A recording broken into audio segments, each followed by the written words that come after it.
水生好，今天我们会水谈天气 Part 2, which is lesson 21, of course. So just a couple things to go over today. The first thing is the pattern 越来越 plus the adjectival verb. So 越来越 is always used to say something that has more and more of some quality. So the basic pattern here is going to be the subject 越来越 and the adjectival verb.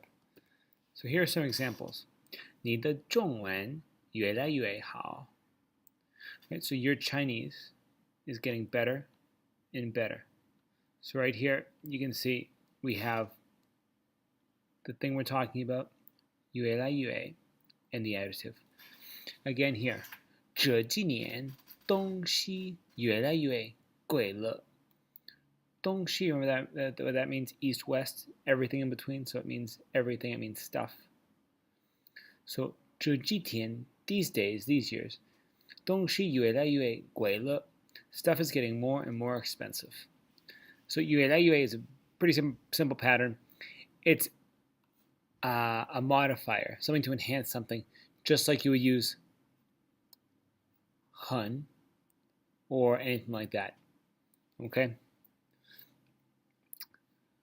The second thing quick is a little pattern that's 不了, and this is not pronounced 不了. This is le like we know, but when it's together, it's pronounced 不了. It's a suffix, so it's going at the end of the sentence, and it's used to indicate that the subject is unable to do the action. In this chapter, though, most of the times we're going to see this, it's going to be part of a bigger pattern, which is 受不了, which is translated as to can't stand, can't tolerate, can't take anymore, can't withstand, stuff like that. So you can no longer tolerate something because it's too much. And it could be the weather, it could be a person, it could be an idea, whatever. So here are a couple of examples. 这几天 Boston 正热，我受不了了. So you guys know that I hate hot weather, I'm always hot. So these past couple days in Boston, 正热, today for example, 我受不了了. I can't take it anymore, it's too hot. So you can see this goes at the end. It's a suffix, not a prefix. So you're going to say the sentence, whatever you can't stand, and then it's 我受不了. I added a second 了, and you notice I pronounced it different. It's 我受不了, 我受不了了.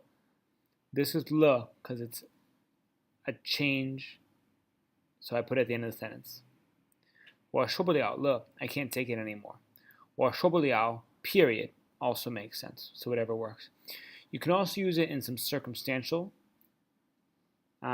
occasions. For example, 出不了 or 买不了 is I'm not able to go, I'm not able to buy it. And that comes back up to here when I'm unable to do the action with the associated verb. It doesn't really say a reason here. 受不了 together means you can't stand it. So you saw that in the first example, and you saw the unable to do the action in the second and the third example. 出不了 and 买不了. The next quick thing is 不是 plus the verb phrase and then 嘛. And this is a way to form rhetorical questions. And you guys know how often we use rhetorical questions in English, so this is a really important part of language.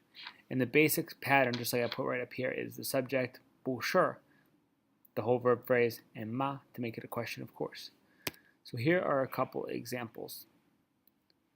下水不是很好吗? 下水不是很好吗? Isn't it great that it's snowing out? Or it's assuming that it's snowing out, and I think it's a great thing.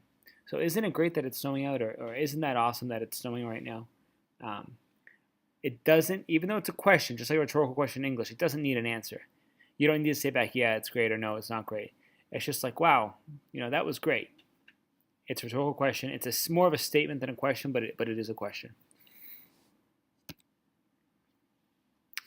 And finally, the last thing, noun phrase 跟 or 和, noun phrase 2, the 不同, 同, you guys might remember, 同 means the same or match. So this structure is going to use to say something that's not the same. 不同, not the same. and it's used to compare two noun phrases. So we've been doing some comparisons the past couple of days in class. We've been practicing that, and this is just one more thing to add on to that. So the pattern right here is the same pattern I have right there up top. And so let's take a couple. The first one I have right here is 这是中国文化和美国文化的不同. Because Chinese culture and American culture aren't the same. So the first thing I'm comparing, 中国文化 and 美国文化 is not the same. One quick note, obviously, 和 is interchangeable with 跟, same exact thing. So you can see in the second one, I chose to use 跟, but just like with the other comparisons, like with the yang, 跟 and 和 are the same thing, whatever you want. The second one is 我的看法跟你的不同. 看法, little new word for you. This is opinion or view. So 我的看法跟你的不同. So my opinion is not the same as yours. And that is all I got for you guys. So I'll see you guys tomorrow. Please make sure on the bottom of your notes, if you have any questions, you write those down, and I'll be happy to answer them. And tomorrow we'll practice some of this and we'll do some listening. 好，再见，明天见。